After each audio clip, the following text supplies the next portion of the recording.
Allahabad high court के ऐतिहासिक परिसर में आयोजित इस समारोह में प्रमुख रूप से उपस्थित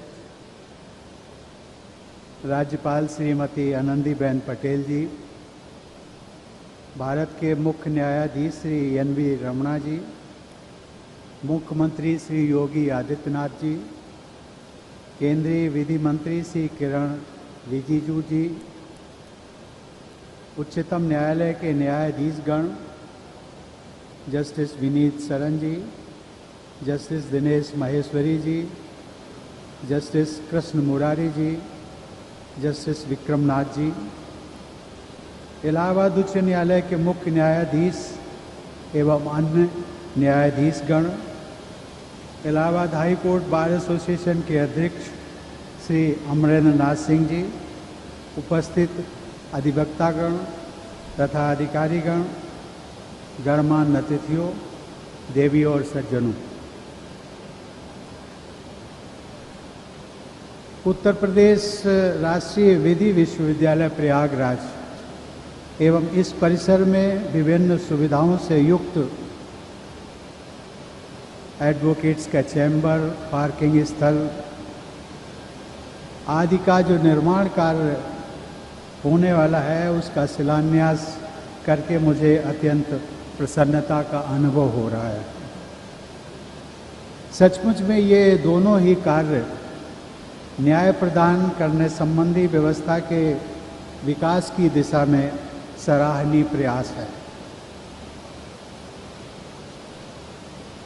हम सब लोग जानते हैं कि विधि, शिक्षण और न्याय प्रणाली में व्यापक सुधारों के लिए भारत की न्यायपालिका तथा केंद्र और राज्य सरकारों द्वारा मिलकर निरंतर प्रयास किए जा रहे हैं।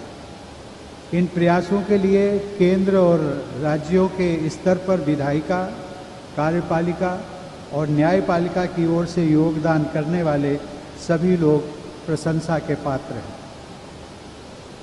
देवी और सज्जनों, इतिहास की दृष्टि से इलाहाबाद हाई कोर्ट भारत में स्थापित किया गया चौथा हाई कोर्ट है।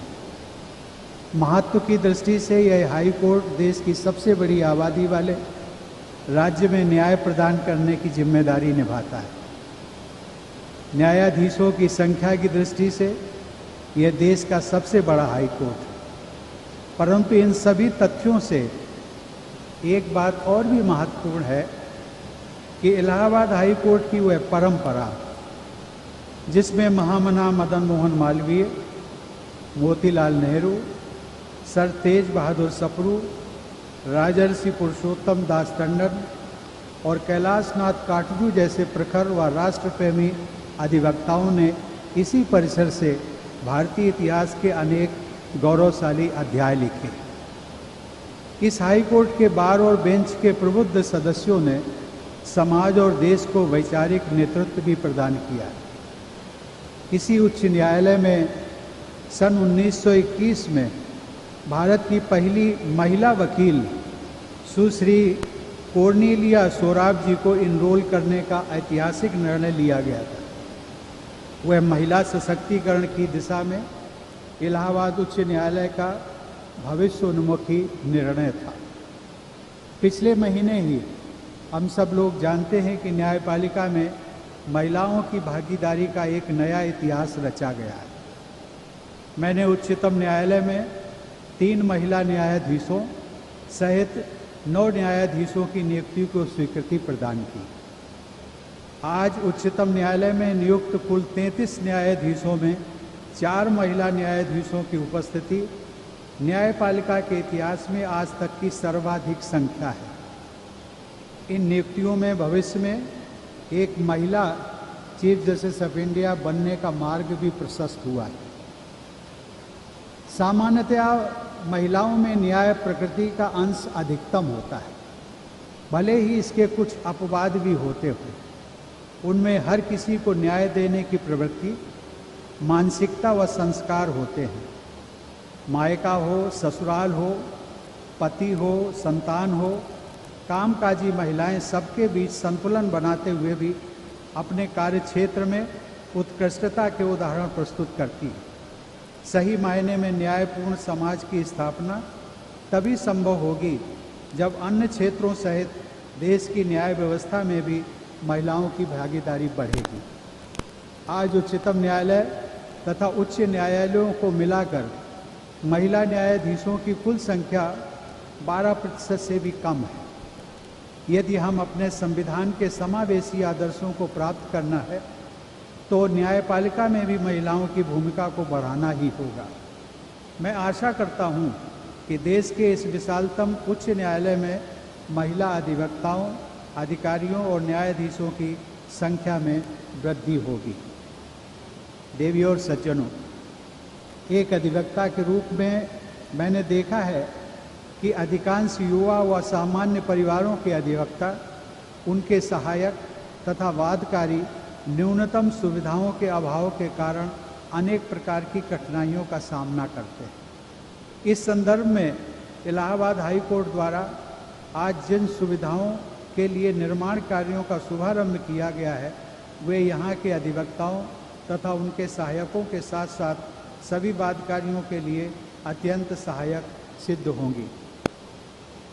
यह मेरा सौभाग्य रहा है कि मुझे प्रत्यक्ष या अप्रत्यक्ष रूप से राज्य के तीनों अंगों विधायिका, कार्यपालिका और न्यायपालिका से जुड़कर कार्य करने का अवसर प्राप्त हुआ। न्याय पाने के लिए गरीब लोगों के संघर्ष को मैंने नज़दीक से देखा है। न्यायपालिका से सभी को उम्मीदें तो होती हैं, फिर भी सामान्यतया लोग न्यायालय की सहायता लेने से हिचकिचाते हैं। न्यायपालिका के प्रति लोगों के विश्वास को और अधिक बढ़ाने के लिए इस स्थिति को बदलना जरूरी है। सभी को समय से न्याय मिले, न्याय व्यवस्था कम खर्चीली हो, सामान्य आदमी की समझ में आने वाली भाषा में निर्णय देने की व्यवस्था हो और खासकर महिलाओं तथा कमजोर वर्ग के लोगों को न्यायिक प्रक्रिया में भी न्याय मिले, ये हम सबकी जिम्मेदारी है। यह संभव तभी होगा जब न्याय व्यवस्था से जुड़े सभी स्टेक होल्डर्स अपनी सोच व कार्य संस्कृति में आवश्यक बदलाव लाएंगे और संवेदनशील भी बनेंगे। देवियों और सज्जनों, विधि के समक्ष समता प्रदान करने वाले संविधान के अनुच्छेद 14 तथा जीवन और व्यक्तिगत स्वतंत्रता को सुनिश्चित करने वाले अनुच्छेद 21 के तहत सभी नागरिकों का यह मूलभूत अधिकार है कि न्याय उनकी पहुंच में हो। एक्सेस टू जस्टिस का यह मूल अधिकार सुनिश्चित कराना सरकार के सभी अंगों, विशेषकर न्यायपालिका की सफलता की कसौटी है।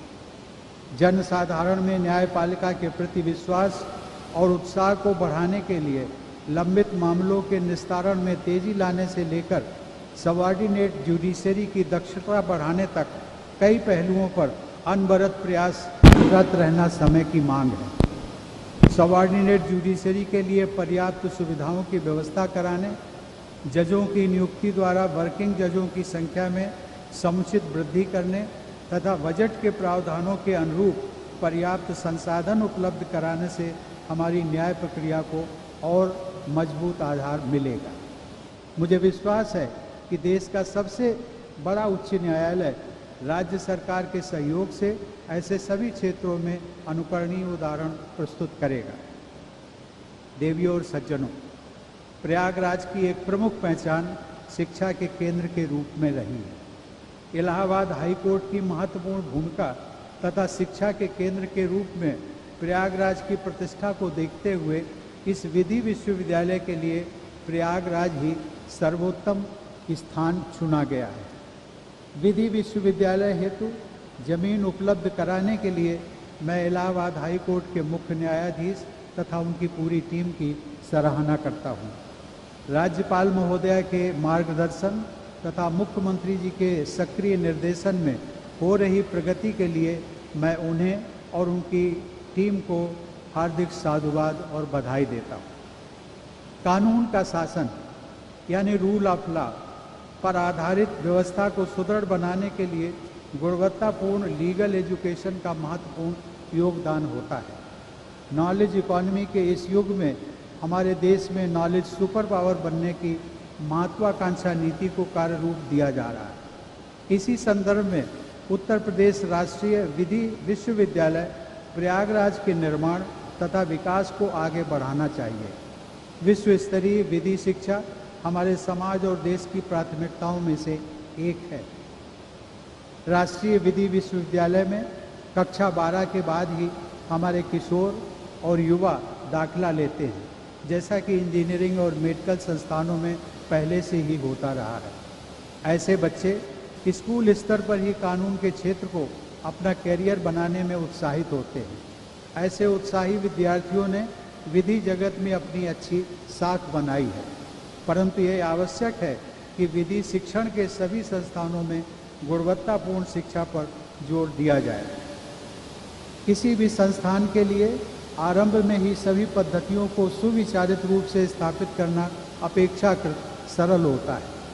व्यवस्था के निर्मित हो जाने के बाद उसमें सुधार करने की प्रक्रिया जटिल होती जाती है।